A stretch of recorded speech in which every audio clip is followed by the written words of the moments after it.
My name is Danny Lègère, and I'm president of CUPE, New Brunswick. Okay.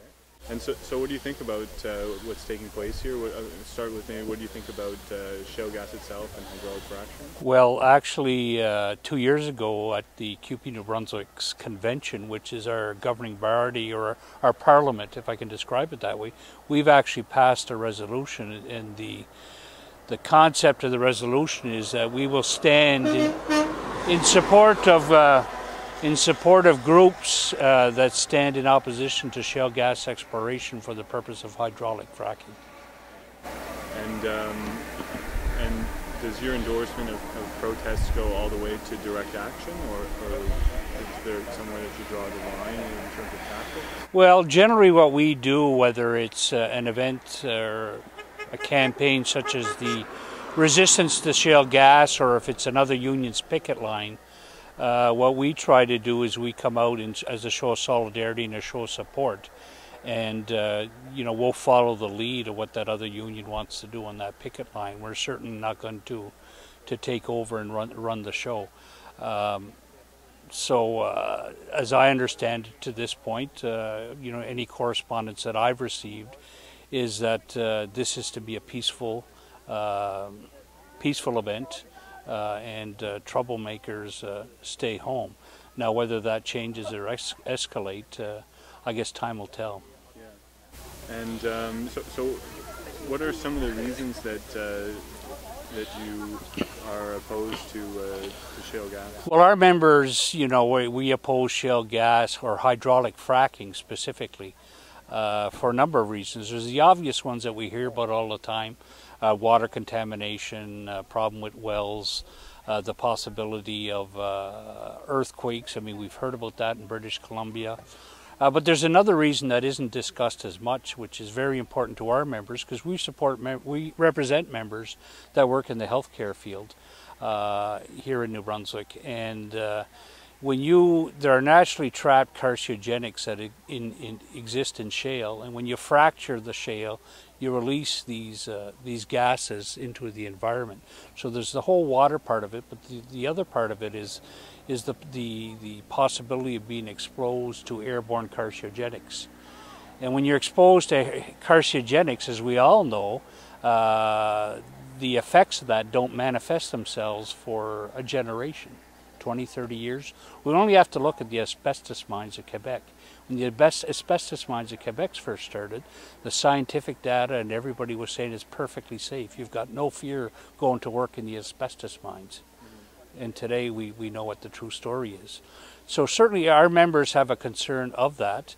In 30 years, when we start seeing the symptoms of exposure to these carcinogenics, the oil and gas companies will be long gone. And it'll be New Brunswickers and the New Brunswick government which will be stuck with the bills, first of all, for treating all these cancers that may result as a result exposure from airborne carcinogenics. And it'll be the New Brunswick people ultimately that'll pay the price for getting sick and getting all kinds of cancers. So that's one concern our members have, as well as the others. That's one that isn't talked about a whole lot. What do you think the motivations of the New Brunswick government are in allowing this exploration to go forward, and the long-term development of the industry? Well, the motivation, which is their principal argument, is the province has some fiscal challenges, and they see shale gas or hydraulic fracking as the ticket out of those economic woes. And the evidence that I've heard to this point, there's no guarantee that that's going to happen. It's a hollow argument, and put against the possible side effects. I'm at a loss as to why New Brunswick has to be the guinea pigs for the gas and oil companies. I mean, this has already started in other jurisdictions down in the States. The technology or the practice is fairly new, 7, 8 years. I think if I was a leader in this province, I'd be saying, well, before we jump into this, let's see what the real effects are in 20 years on some of those communities before we expose our people to it. And do you have any suggestions of alternative industries that maybe the New Brunswick government could pursue? Well, there's alternative green energies, and I know the New Brunswick Federation of Labour has brought them forward to past governments and this government as well. You know, wind energy. There's the whole possibility of developing tidal energy. I mean, we do have the most extreme tides in New Brunswick with the Bay of Fundy in the world. So there's you know, that's cutting edge technology that can be developed, and the province benefit from it. Okay, and so I guess what you're saying is that you reject the argument of the government that this industry is going to bring jobs, or not that you reject the argument, but that you feel that it's not worth it.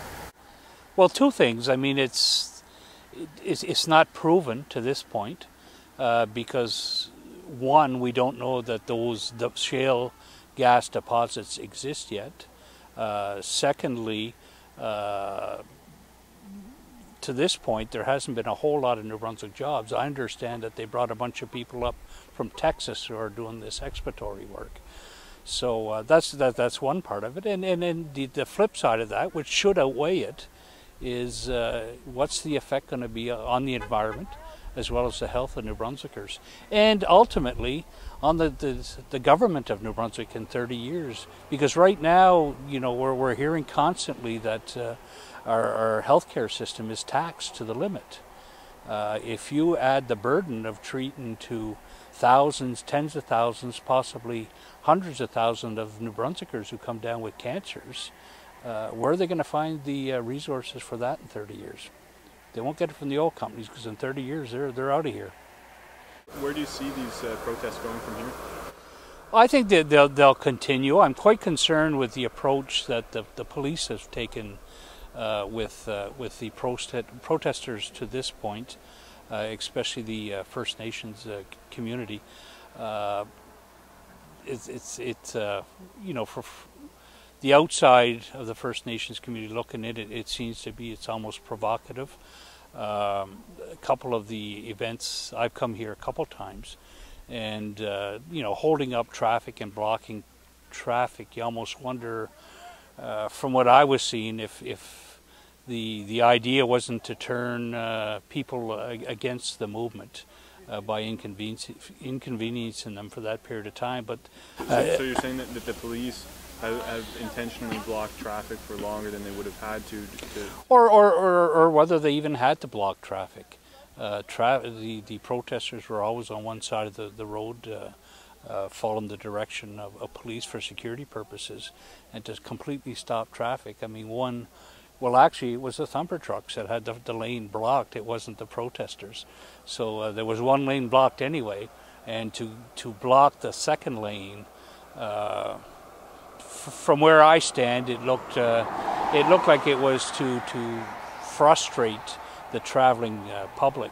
But quite, you know, the evidence was the opposite, because when they finally did, you know, after an hour of being inconvenienced, horns were tooting, and the high fives and the waves and the thumbs up. So. And what do you think about some of the arrests that have taken place, like in terms of the number and also the brutality that's been associated with them? Yeah, well, I was here 2 days. The first week of the ceremonies, on the Wednesday and the Friday. Only one day were there arrests. I guess it's in my opinion, it wasn't necessary. The brutality, I've certainly seen some of that on Facebook at subsequent ceremonies that were held. Okay, all right.